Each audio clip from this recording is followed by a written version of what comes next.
లైఫ్‌లో మర్చిపోలేని ఇన్సిడెంట్ మాత్రము ఈరోజు నేను మా తమ్ముడు రిటర్న్ వస్తా దారిలో ఒక పూజారి అంటే మాకు తెలిసిన పూజారి కనిపించినారు. ఇంకా ఆగి మాట్లాడుతున్నాము. మేము మాట్లాడుతుంటే వేరే ఒక ఆంటీ వచ్చినారనమాట. ఓకే. Serious matter నవ్వకండి.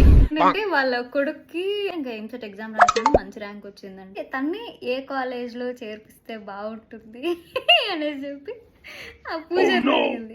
ఇంకా ఆమె 3 పేర్లు చెప్పింది. కాలేజెస్ పేర్లు తీయాలనుకోవట్లేదు. థర్డ్ వచ్చి ఒక దేవుడి పేరు ఉంది కాలేజ్.